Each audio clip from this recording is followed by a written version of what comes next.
And we are back with the Producer's Corner, ready to get into our first segment of the night, joined by producer Jaykid. What's up, brother? How y'all doing? Oh, man, doing pretty good, man, doing pretty good. And yourself, man, how's it been with you? Been a pretty easy day so far, just got done working on a little music right now, so, yeah, man, it's been pretty good. All right, yeah, man. I know. I see you grinding out there, always in the lab, and then I saw you, had a video you dropped as well recently. Am I correct? Yes, sir. I dropped a video probably it's been like about a month ago. I just been promoting it and stuff like that.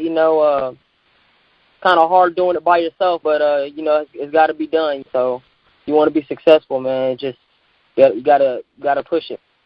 Yeah, I can definitely relate to that, man. Definitely relate to that, especially when you make beats and you rap too at the same time, and you do a lot of engineering as well. Am I correct on that? Yes, sir. I do a little bit of everything: video, audio production. I make beats, so yeah, I do a little bit of everything. Okay, so tell us a little bit about how you got started, with music in general. Were you in band? Is it just a passion you picked out over a couple of years, or tell us a little bit about that. Started off as a passion. I'm originally from Oklahoma City. I grew up in a studio. My uncle had a studio in Oklahoma City. He was very popular out in the city, and he just kind of pushed me into doing the music thing. And I started off as an artist, and then I started getting more on the engineer side. I started recording and stuff like that. I didn't know anything about mixing and mastering, but my uncle showed me the way of how to mix and master, and the definition of what it meant and stuff like that, because I had no idea. And then I just kind of took off from there. Started making beats myself. I use FL Studio. Started making beats on there, you know what I mean? And YouTube played a big role in my life because, I learned a lot of stuff from YouTube, It's just if you have the patience to sit there and watch hour video or 3-hour videos, however long the video was, you know what I mean? So, it takes a lot of patience, making beats and stuff like that, and doing producing and stuff like that. So. Word, man. I like the fact that you talked about watching videos, taking time out to better your craft. 'Cause I think a lot of times these days, a lot of artists they wanna get to. I guess they don't want to put in as much of the work. They're just constantly putting out music and not really learning about the craft as far as the engineering side, not learning about the craft as far as from a marketing standpoint. Right. Eventually it's just more of a hobby to them, not really something I guess you would view as a career. And that's what I really like about you, man, because I've seen a lot of guys, around your age that they just think it's a game, man. And, I mean, when I started, I was like 25. So I wish I would have had, those extra 4 or 5 years even before that. Because around that time, I think Reason 3 was kind of like the thing. And, it was a little harder back then than it is these days. But, you learn over the years. Who are some of your influences? And honestly, I'm not going to lie. As far as music goes, man, I listen to anything and everything.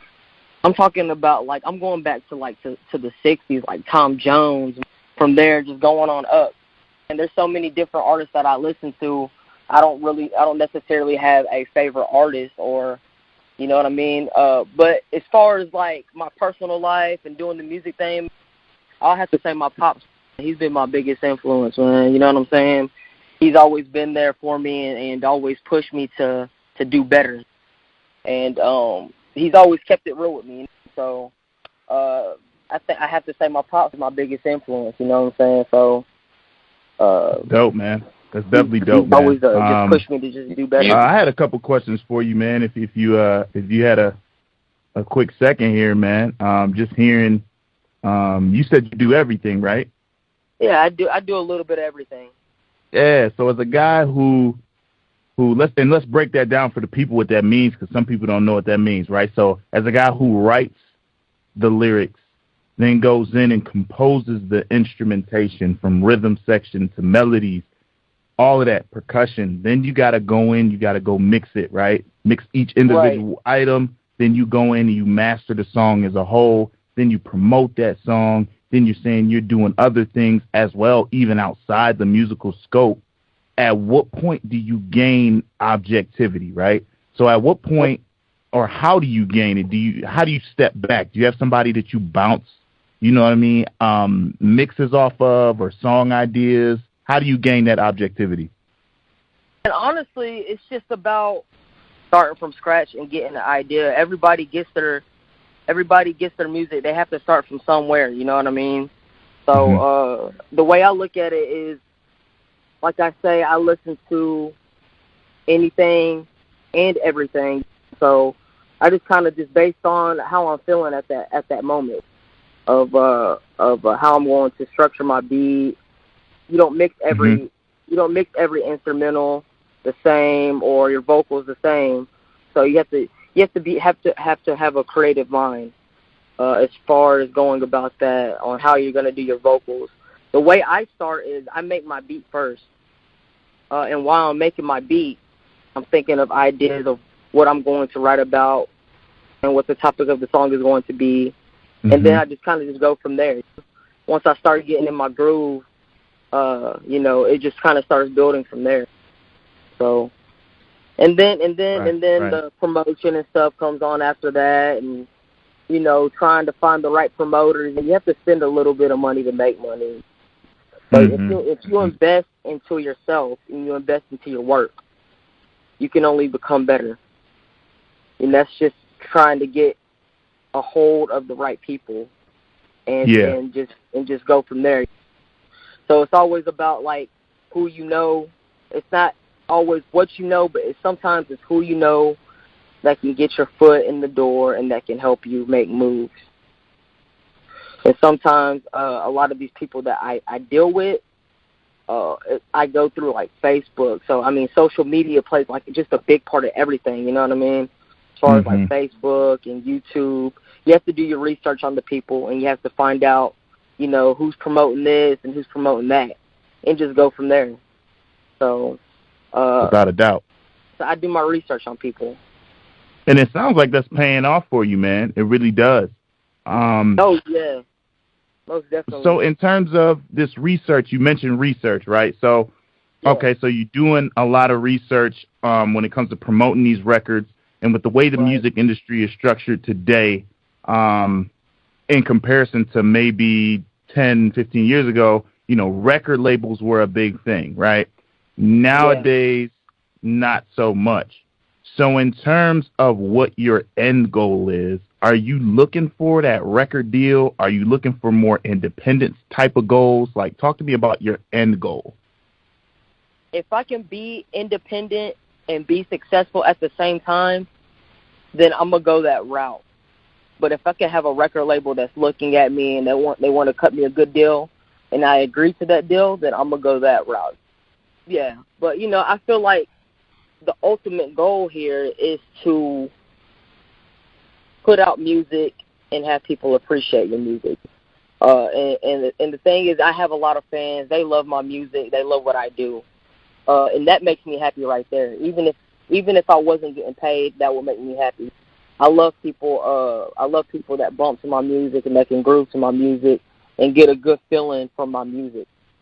And it makes you feel good, you know what I'm saying? Having other people listen to your music and saying, I like this, man. I like bumping to your stuff. It's the best feeling in the world. So that right there, man, keeps me motivated to keep doing better. So yeah, man. I think that's realistic too, man. I think you got a good head on your shoulders. I think you recognize that either option could be good. I know some people are diehard record deal, some people are diehard independent, and it's good that you can see both sides of the fence. I think that's going to lead to a lot of success. And those of artists who are listening, I think it could be beneficial for you also to take that same stance, just because you never know who you're going to run into, and the definition of independent is always changing. Right. So and I think that's dope. And what I tell most artists and most producers is don't limit yourself. I feel like you shouldn't limit yourself. Always keep that door open, because you never know what can happen. And that's what I tell most. That's what I just tell most of the people that I either record or, sometimes I might have a few people that might ask me questions about engineering and stuff like that. I don't mind helping out the next man, as long as they stay in their lane. So yeah. As long as they stay in their lane, and I don't mind helping out people. It's just, I feel like a lot of artists nowadays and a lot of producers nowadays, they start limiting themselves, and I don't think that's how it should be. I feel like you should always keep that door open for opportunity. So it's a great point, man. Definitely a good point, man. Keep them eyes open at all times. Yo, D-Dot, what else? I didn't mean to cut you off, man. What other questions you got, man? Oh, man, yeah, that's pretty much, well, really, what are you currently working on? Is there any, like, projects that you got coming out in the future, or maybe any other artists that you're working with currently? Right now, I got so much going on. I'm really just right now, I'm mainly focused on myself. I am working with other artists at the time, but it's not like they're just releasing singles and stuff like that. And right now, I'm just kind of just like building my stuff up right now. I'm working on a few singles myself, and my ultimate goal right now is to each song that I drop, I want to have a visual to it. So this is one of my promotion comes into play, as far as like recording all of my tracks, releasing the audio clip, and then releasing a visual. And I think that's how it's going to be like for most of my tracks. I'm going to release the audio first, and let that ride out for like about a month, and then let that month go through, have a couple of promotional videos, and then release the visual. You know what I'm saying? So kind of build up the hype. And that's another thing. I see a lot of artists nowadays. They're not promoting their stuff, and they'll drop tracks and they'll just leave it sitting there, or they might drop a music video and nobody even knew it was coming. They just drop it. You know what I mean? So it's all about timing. If you could be patient and wait and let it ride out and just promote your music just a little bit more, just wait and promote it and then drop a visual or something like that, I think that's the way to go. Dope, man. Definitely some dope. Yeah, man. I like the fact that you said there are a lot of people these days, a lot of artists in the industry that they record music and like just instantly dropping videos. And I think when you do stuff like that, you kind of set yourself up for failure. I think that you should. In your case, I like also the scenario about dropping more visuals off of this next project. Right. Even I've seen some artists that may do like a mini movie, for example, with a couple of tracks. They may have an EP, a 5-track EP or a 7-track EP, and they'll do a video for each song on the EP. And I think that's something that's a little creative. But what I think, though, that there should be some type of build-up when they're doing this type of stuff. So, maybe put out a single every week or, maybe every month or something leading up to each video type thing. If one of the questions I got to ask before you go, man, and I ask this to every producer that comes on the show, if we could say any artist in the industry right now that you can produce a 5-track EP, who would that artist be and why? The thing is, man, there's a lot of good artists out there, man. There's a lot of great talent, and I feel like some of the artists out there right now that are not even getting enough exposure. because of, like I say, like, people are not, I feel like people are dropping tracks too fast and not promoting and then letting it sit there. But as far as, like, if I wanted to work with any artist right now, man, that would be a tough one. I couldn't even possibly tell you, man, because there's just too many of them. I would literally be picking, like, about maybe 5 or 6 artists that I would like to work with.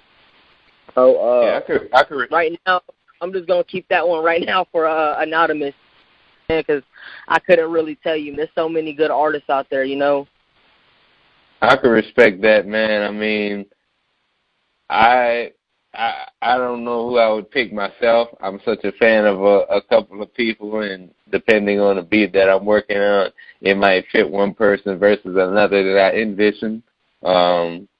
What kind of shout-outs do you have for, our listeners, and where could they find your music at online?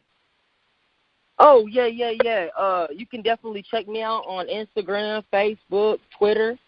It's Jaykid Productions. It's Jaykid Productions, all together on all social media. You can check out my website, Jaykidproductions.com. I got beats on there for sale. You can read my biography. You can check out my photo shoots that I like to do. I like to do a lot of photography and stuff like that. You can check all of that on there, and check out my music video as well on my website. So you can definitely check that out. Man, it was definitely a pleasure having you on the show, man. If you have anything in the near future, man, you're more than welcome to come back on the show. Just hit me up, and we'll make it happen. Hey, man, it sounds great, man. I appreciate y'all having me on the show. No problem at all, man. Good luck, and holler at you. All right, man. Y'all take it easy. Y'all have a good one. Peace. Peace, Jay. We're about to go to our next commercial break of the night. We'll be back with the Producer's Corner.